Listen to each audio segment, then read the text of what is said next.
morning and welcome to What Have I Just Read with Alison and Malcolm. And a jingle. We said that together. So what have we just read? Well, we're continuing with Jeremiah 5 verses 1 to 19. And this is Jeremiah saying, well, even more condemnation, isn't there really here? Search its squares, see if you can find one person who acts justly and seeks the truth so that I may pardon him. So there's a little bit of hope. But it is pretty damning, and he talks about how this nation, this foreign nation, is going to come onto them. A nation they do not understand, a nation whose language you do not know, nor can you understand what they say. Interestingly, that's quoted about tongues later on in the New Testament. So some sort of understanding.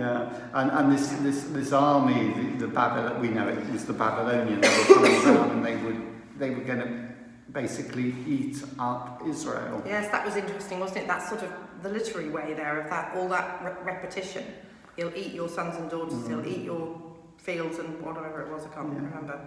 And the last line as well, as you have forsaken me and served foreign gods in your land, says God, so you will serve strangers in a land that is not yours. So it is pretty. It's almost coming to this, but I mean, how many years, Malcolm, is this before This is very soon before that. Right. I mean, Jeremiah himself is left in the land. He sees the people being taken away, sees the Babylonian invasion, he sees the people being taken away. He is one of the few who remain in the land of Israel, and he's with the remnants, but even they are unfaithful. And in fact, they flee to Egypt, and they take him to Egypt. So, but I'm sure we'll come across that later on.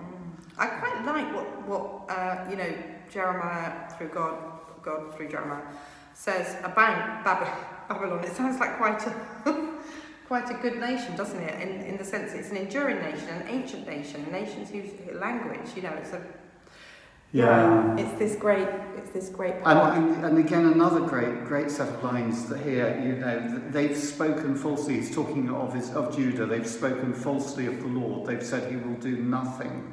No evil will come upon us. And they're saying the prophets are nothing but wind.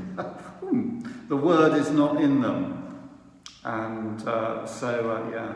We talk about that, don't we? Hot air. She's all hot air, or he's all hot air. Exactly. And then the New Testament reading from John chapter 5, and really complicated passage this, but it's about the relationship that is at the very heart of creation, at the very heart of being that relationship between the Father and the Son. And it is a relationship of complete mutual trust. The Son loves the Father, desires the honour and glory of the Father. And the Father loves the Son and desires the honour and glory of the Son. And the Son trusts the Father, and the Father wants the best for the Son. It's an absolute perfect relationship. And yet, amazingly, it's not one that's just closed. It's one that we're invited to join in. They extend it and open it to us through the Spirit. And particularly here, the emphasis here is on the fact that the Son only does what the Father wants him to do. And the Son, in this particular context, he says, you'll see me do great things, but the greatest thing you'll see me do, is give life to people who are dead, life to people who are spiritually dead, and in time, life to people who are physically dead. Thank you. Sorry, that was a bit of Malcolm's That's fine, because I find it very complicated. Pronunciation or whatever it was. Yes, that's right. You have announced. Pronounced. Yes. That's fine, Malcolm. Let's stop there on that note.